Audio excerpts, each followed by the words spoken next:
Magandang hapon po, Pag-asa Weather Update. Alamin ang lagay ng panahon ngayong araw, August 11, 2023. At latest update sa low pressure area na binabantayan sa loob ng Philippine Area of Responsibility.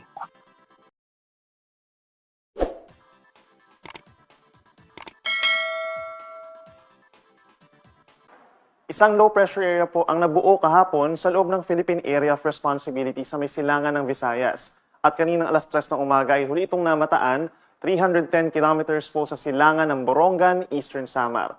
Base sa ating latest satellite animation, mababa po ang chance na mabuo ito bilang isang bagyo sa mga susunod na araw. At inaasahan po natin na posible na rin itong malusaw either mamaya or bukas.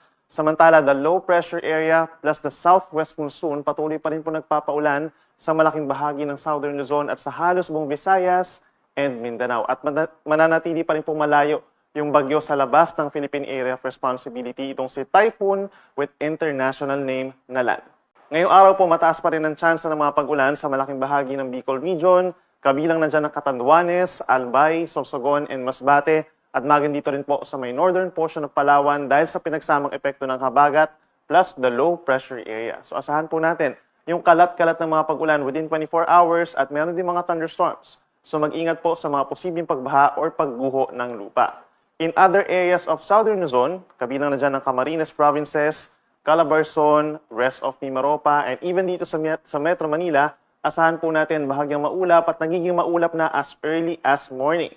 Then may chance na po ng mga isolated rain showers or thunderstorms na bahagyang epekto na rin po ng southwest monsoon. Silang pambahagi po ng Luzon, itong Central Luzon at malaking bahagi ng Northern Luzon, generally fair weather conditions or maaraw at minsan maulap ang kalangitan, and then sasamahan po ng mainit at malinsangan na tanghali, lalo na dito sa may areas ng Cagayan and Isabela. Then pagsapit po ng hapon hanggang gabi, may mga localized thunderstorms din na mararanasan at mga isolated rain showers pa dito po sa bahagi ng Ilocos Region and Western Cordillera Region. Sa ating mga kababayan for Visayas and Mindanao, asahan po natin within 24 hours ang halos maulap na kalangitan sa buong araw, then sasamahan po ito ng kalat-kalat ng mga pag-ulan, light to moderate rains, at nagkakaroon din po ng mga thunderstorms lalo na sa hapon hanggang sa gabi dahil sa pinagsamang epekto ng low pressure area sa silangan ng Eastern Samar at southwest monsoon or habagat. So mag-ingat po sa posibleng pagbaha or pagguho ng lupa lalo na sa mga bulubundukin na lugar at lagi pong magantabi sa ipapalabas na thunderstorm advisories, rainfall advisories, and worst case scenario mga heavy rainfall warnings po ng Pag-asa. Temperature natin for Metro Cebu, Metro Davao, and Cagayan de Oro, posible pa rin umakyat into 32 degrees Celsius. Sa ngayon po, and even in the coming days, wala naman tayong gale warning or sea travel suspensions na asahan. Asahan lamang po dito sa malaking baybayin ng Luzon, moderate to rough or hanggang minsan ay maalo ng karagatan hanggang 3 meters, then banayad hanggang katamtaman naman ng pag-alon dito sa parting Visayas and Mindanao hanggang 2.5 meters kapag meron tayong mga thunderstorms. For the next 3 days po, iiral pa rin ang southwest monsoon or habagat at inaasahang hanggang bukas mananatili pa rin ang low pressure area sa may silangan po ng ating bansa. So for Metro Manila, for the next 3 days, asahan pa rin po ang halos magkakatulad na weather conditions, bahagyang maulap hanggang maulap na kalangitan. Magdala po ng payong kung lalabas bukas ng umaga, may chance ng mga isolated rain showers. Then pagsapit ng Linggo and Lunes, may mataas na chance ng ulan sa tanghali at hapon.